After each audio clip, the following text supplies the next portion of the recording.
All right, so I'm sure there's been people that's had some thoughts, some questions on my primary varmint rifle.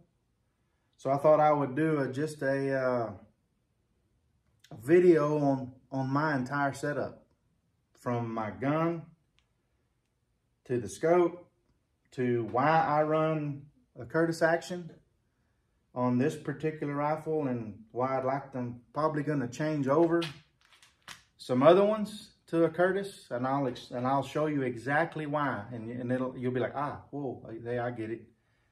So something you probably never thought of, and you probably never even really experienced, but you may have, but hell, who knows? But anyway, so here we go.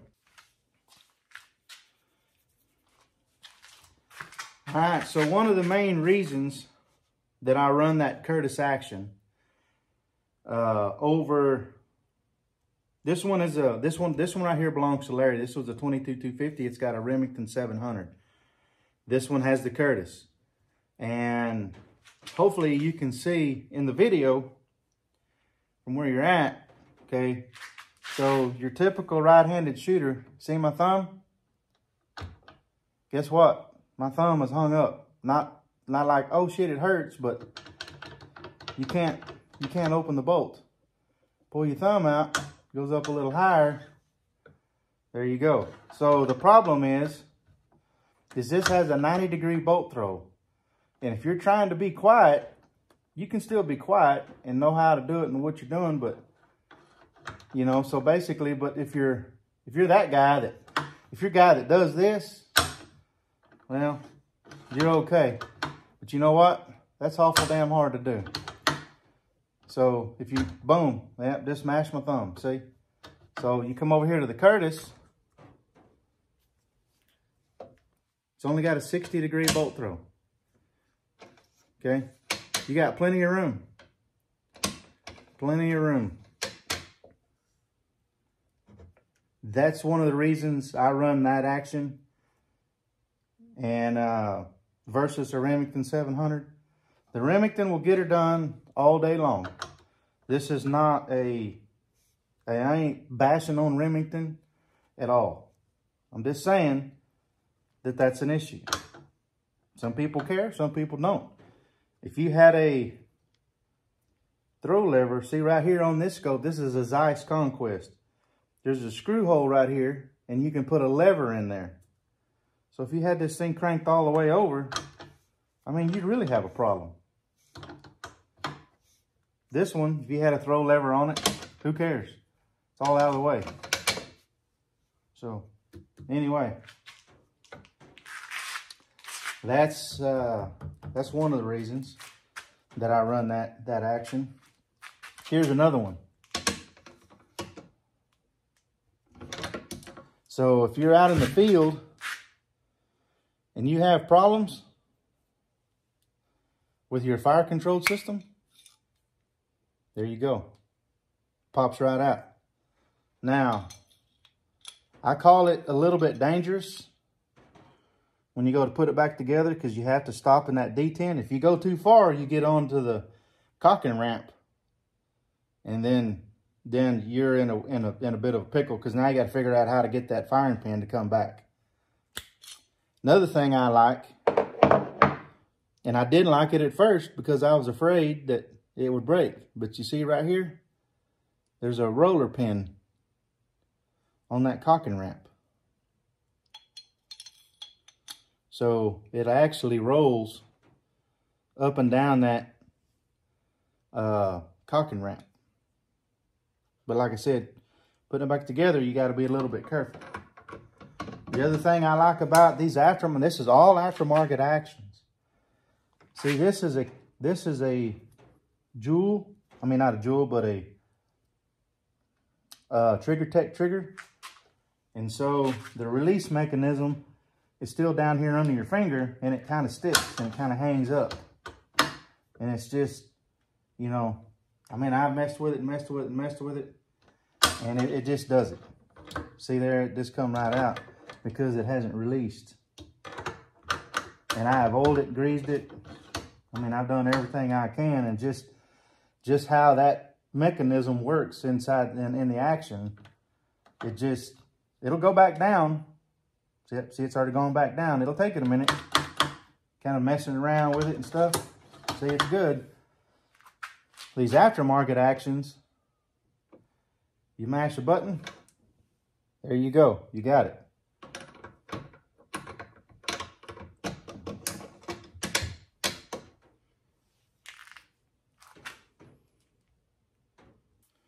All right, so just a real quick, this is an aftermarket action. This is a Mac Brothers. And before anybody thinks and says, "Oh man, I can't afford that," all right, let me give you a little idea. This is an aftermarket action. Comes with a nitrided bolt, Seiko extractor. You can actually change the bolt knob if you wanted to put something cool on it. It too has the serviceable firing pin. But another thing that I like, and I haven't got it installed yet, is because Midway USA sucks on their freight and their shipping, is it has a trigger hanger. So you mount your trigger to this here, and then you mount it up in, it's got a little lip, goes up in there and hangs in place. I mean, it really makes it easy. And then, so being it has a longer, different shape,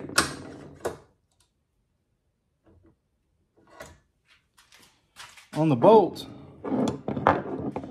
these both have 90-degree throws, but because of the way they're shaped, you don't have the scope issue, okay?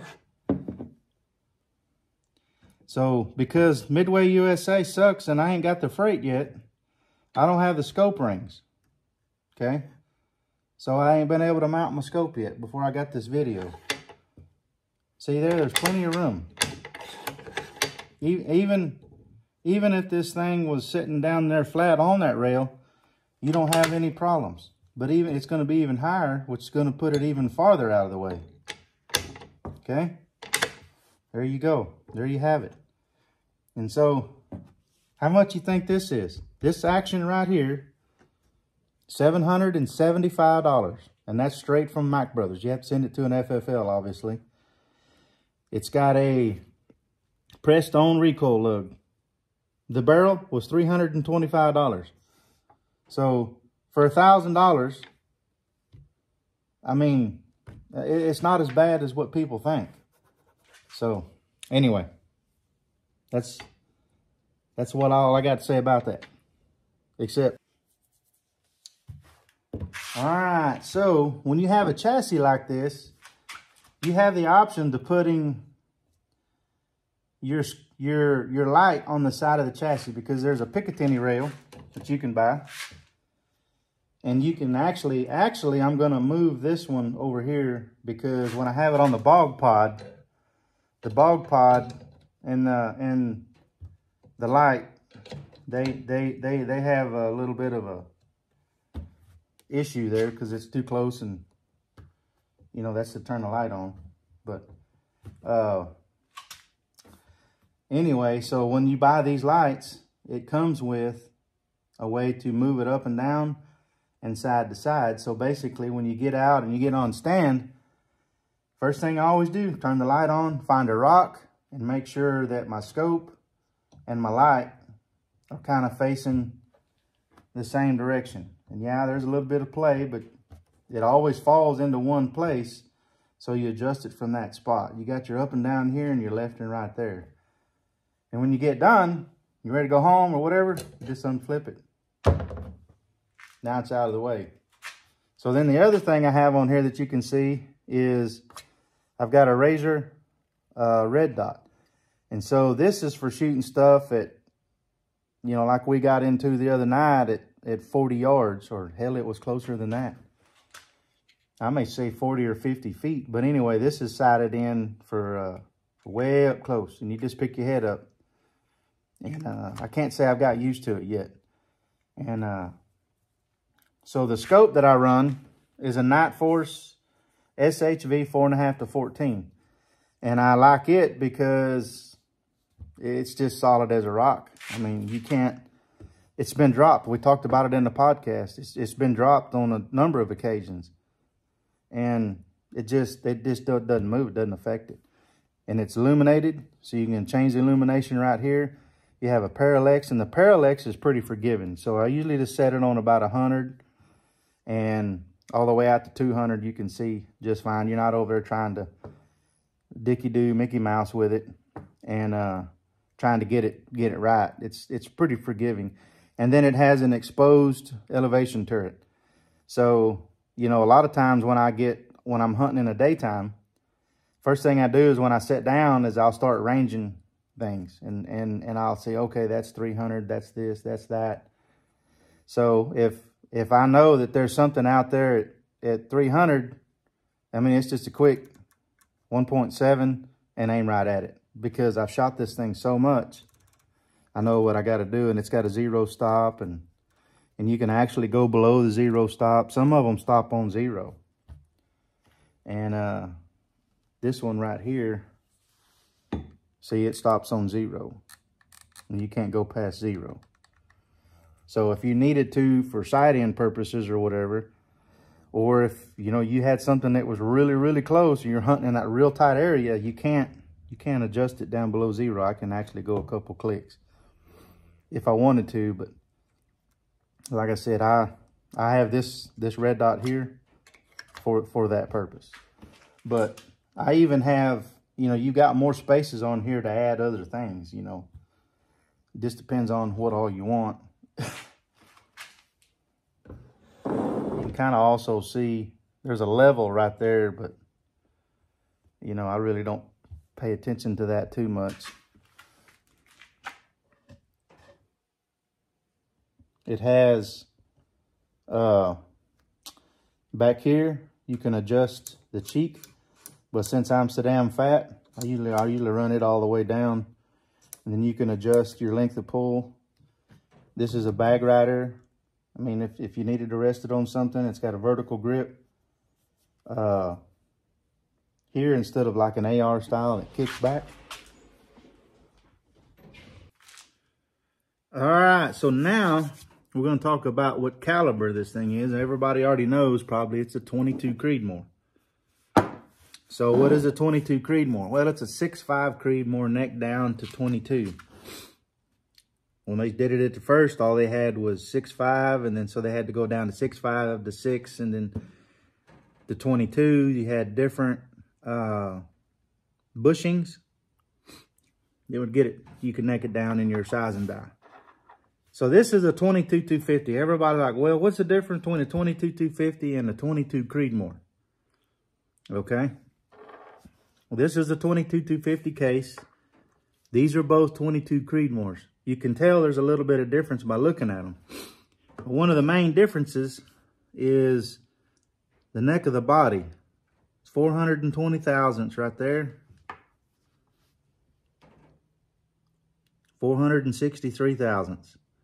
So it's fatter. So that means it's got more water capacity. So that's 1 inch 915. 1 inch 907.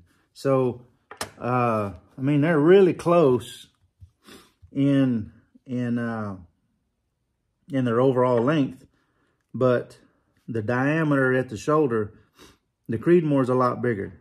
Okay, so the shoulder angle on the 22 250 is 28 degrees. On the 22 Creedmoor, 6.5 Creedmoor, it's 30 degrees. So there's not a lot of difference. Not a lot of difference there.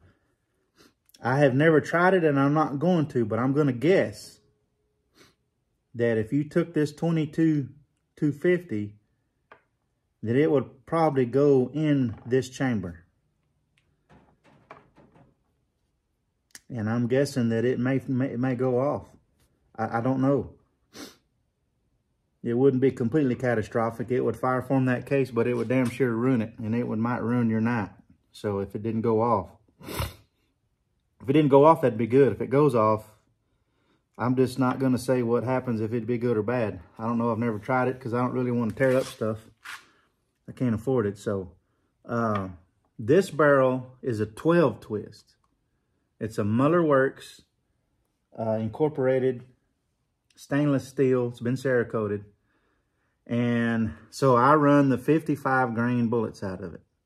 That's about as, I could probably go to a 60, but you know, I'm not worried about it too much. It's running about 3,840 feet per second, 3,850. I've been running, this is Peterson brass. So anyhow, this is Peterson brass. I like it real well. It's pretty reasonable. You can get your hands on it. Of course, I try to keep everything that I can and not lose it. So the barrel is 20 inches long. Last year, the barrel was 25 inches long, and I was running 4350 powder at 3,900 feet per second. This year, I cut it down to 20 inches and switched over to Varmint powder, and it only dropped about 50 feet per second. So I gained a little velocity going back to the Varmint. You know, I like it to run fast and flat. I can aim at, my point of impact at 200 yards is very, very close to what it is at 100.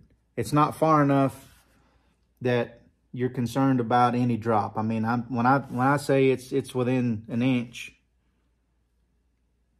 it's probably less than an inch, really. So, anyhow.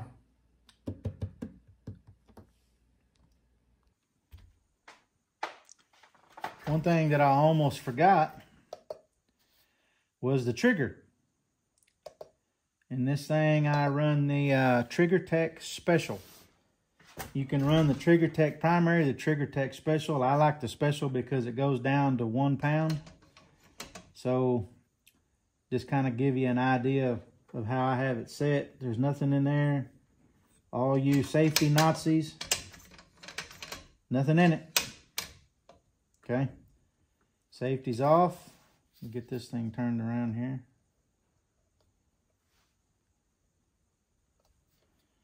Clear it. Set it.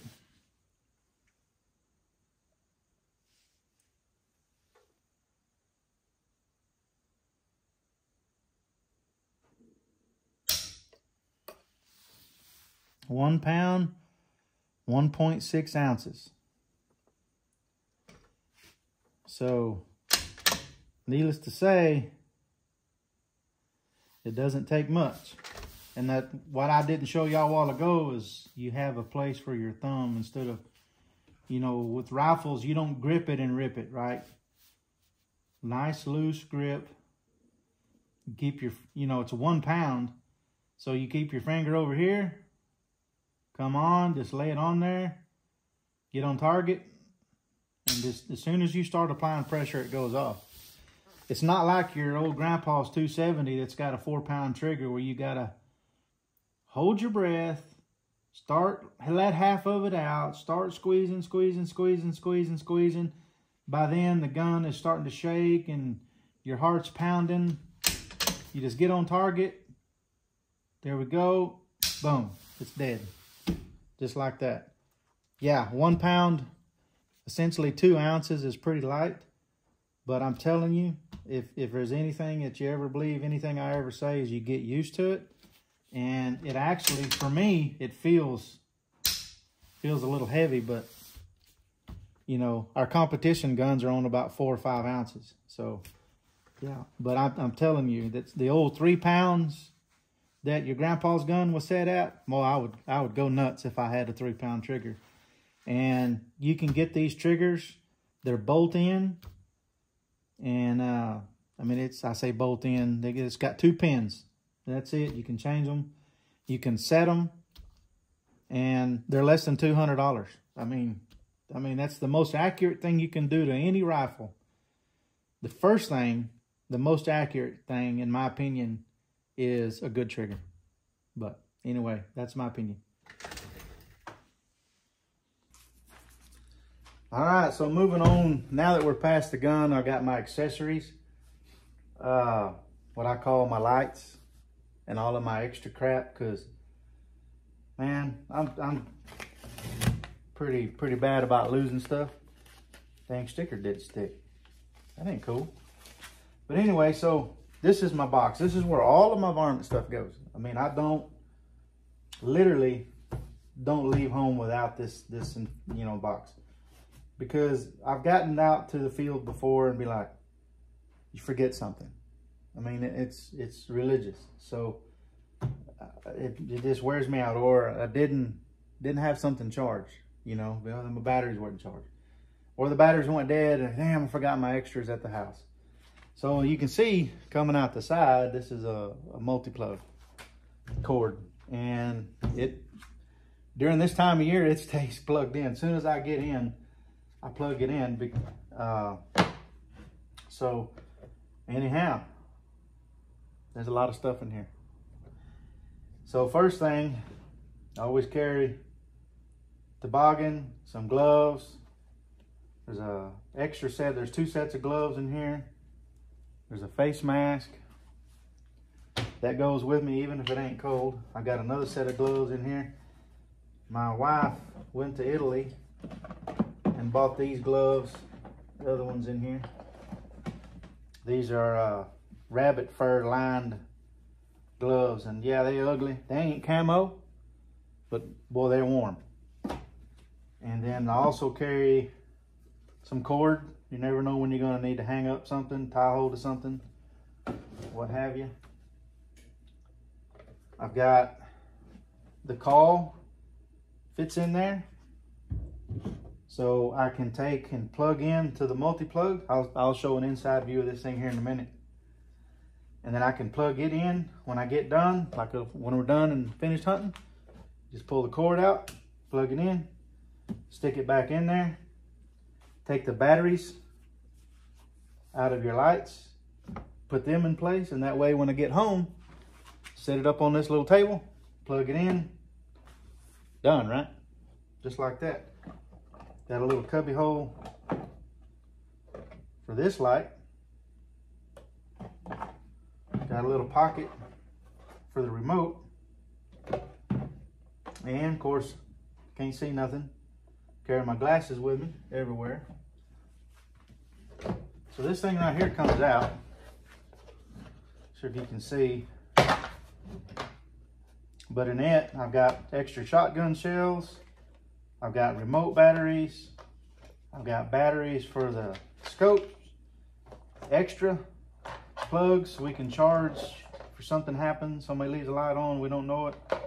We can plug in the cigarette lighter. Got extra mounts in here. And this is the extra light that come off of my Scan Pro, because they said this one will spontaneously combust, right? Just catch on fire. So I got my old one. It didn't caught on fire yet, so I keep it around. And I got extra spacers for lights. I've got batteries for the lights, shotgun shells, just everything you would need that's extra. And there's a few Allen wrenches in there too, in case we have a problem with one of the rifles. Extra ammo.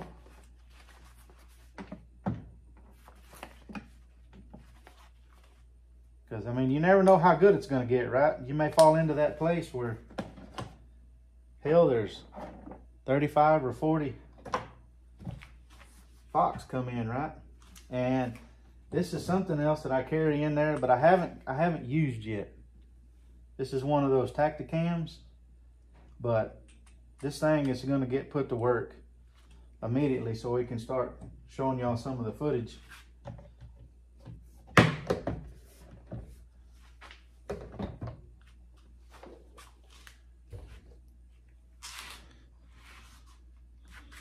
So there you have it. There's the, hold on a second. Let me take this down.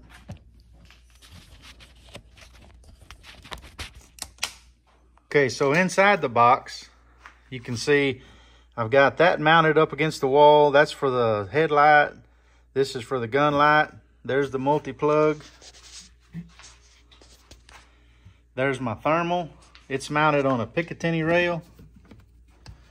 It ain't going anywhere. This is the light. It's mounted on a Picatinny rail. Over here on the other side, I got the little cubby for the Scan Pro, the little box for the remote. Back when I had a Lucky Duck, I used to keep the legs in that little cap down there, and then I used to put the decoy in there. So, but anyway, I mean, like I said, it's turned on, it's ready to go. Everything's charging. When you get ready to go, if a buddy calls on a Tuesday, you're like, shit yeah, man, let's go. Cause you can plug, I got the thermal where it'll plug in there also, but I don't have the cube in it right now. So anyhow, that's the box. Last but not least, we got the old General here. I do a lot of hunting by myself. I'll go out to the farm, I'll deer hunt, and I'll be sitting there at the cabin and I'm like, man, I gotta go call. I gotta do some calling. So I'll hop in the General and I'll go out and do some calling. So there's the gun rack, because these things are notorious for not having a whole lot of room. And I'm fat, so I don't have a whole lot of room. So I put the gun right there, and then I climb up on the tire, get up there, grab the gun, sit down in the chair, put it in the, that's like a bog pod death grip mount.